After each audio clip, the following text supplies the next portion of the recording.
Hello, ഞാനിപ്പോൾ അതിൻ്റെ ഉമ്മേൻ്റെ വീട്ടിലാണ് കേട്ടോ. ഓണം വെക്കേഷനിൽ വന്നതാണ് കേട്ടോ.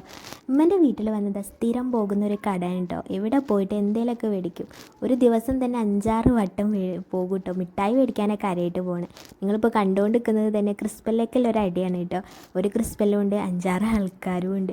പിന്നെ ഇതാ ഓരേക്കുന്ന ഓനിക്കെന്നെ കിട്ടിയിട്ടില്ല, വീണ്ടും രണ്ടാമത് വാങ്ങാൻ പോവുകയാണ്. പിന്നെ ഇത് നമ്മളെല്ലാവരും കൂടുമ്പോൾ എന്തേലൊക്കെ ഫുഡ് ഐറ്റംസ് ഉണ്ടാക്കും കേട്ടോ.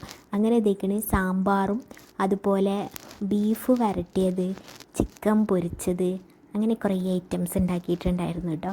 ഇതൊക്കെ കഴിഞ്ഞതിൻ്റെ ശേഷം നമ്മൾ ഫുഡ് കഴിക്കാനൊരുങ്ങി. അങ്ങനെ ഫുഡൊക്കെ കഴിച്ച് എല്ലാവരും കൂടി ഒപ്പം ഫുഡ് കഴിക്കുമ്പോൾ നല്ല രസമാണല്ലോ. അതും നമ്മൾ എല്ലാ ദിവസവും ഇല്ല, എപ്പോഴെങ്കിലുമൊക്കെ ഓരോ വെക്കേഷൻസ് വരുമ്പോൾ എല്ലാവരും ഒത്തുചേരുന്നത് പറയുമ്പോൾ നല്ല രസമാണ്. ഒരുമിച്ച് ഫുഡ് കഴിക്കുക എന്നൊക്കെ പറയുന്നത്. അത് മന്തി ഉണ്ടായിരുന്നു, അതുപോലെ ചിക്കൻ ബിരിയാണി ഉണ്ടായിരുന്നു, അങ്ങനെ എല്ലാ ഐറ്റംസ് ഉണ്ടായിരുന്നു കേട്ടോ. പിന്നെ അതൊക്കെ കഴിഞ്ഞതിന് ശേഷം നമ്മളുടെ നൊസ്റ്റാൾജി, നമ്മളിത് പോലീസും കള്ളനും കളിക്കുകയായിരുന്നു കേട്ടോ. സംഭവം വലിയ ആൾക്കാരൊക്കെ ആയിട്ടുണ്ട്. വലിയ പോത്ത് പോലെ വളർന്നാലും കുട്ടിക്കളി മാറിയിട്ടില്ല എന്നില്ല, അതാണ് കേട്ടോ. എല്ലാവരും കൂടി കളിക്കുമ്പോൾ നല്ല രസമാണല്ലോ. അങ്ങനെ ദയിക്കണം പോലീസും കള്ളനും, അതുപോലെ ഈച്ചക്കൊട്ടാരം പറഞ്ഞിട്ടൊരു കളി ഉണ്ടല്ലോ, അതൊക്കെ കളിച്ചിട്ടോ. അങ്ങനെ ലാസ്റ്റ് എല്ലാവരും പോവുകയാണ്. പോകുമ്പോൾ ഇങ്ങനെ കുറേ ഒരുമിച്ച് കൂടി പോകുമ്പോൾ ഒരു വിഷമമാണല്ലോ. പിന്നെ ഒരു ചെറിയ കുഞ്ഞു പ്രസംഗം കാണാം കേട്ടോ.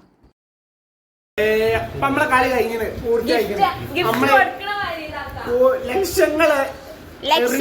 എറിഞ്ഞുകൊണ്ട് കളിച്ച കളി. ശാലയത്ത് നിന്നും ഇറക്കിയ അഫീഫ് 1ാം സ്ഥാനം നേടിയപ്പോൾ ഒട്ടും വിട്ടുകൊടുക്കില്ല എന്ന് പറഞ്ഞ് അവന്റെ പെങ്ങൾ തന്നെ 2ാം സ്ഥാനവും വാങ്ങി. പിന്നെ അവരുടെ പെങ്ങൾ തന്നെ 3ാം സ്ഥാനവും വാങ്ങി. അവരുടെ കുടുംബം 3 ഫസ്റ്റും സെക്കൻഡും തേർഡും വാങ്ങിയിരിക്കുന്നു. 4ാം സ്ഥാനം പ്രിയപ്പെട്ട അഞ്ജുവിനും, 5ാം സ്ഥാനം മുർഷിദിനും. അതും രണ്ടൊരുമേ കുടുംബം നോക്കണം നിങ്ങൾ.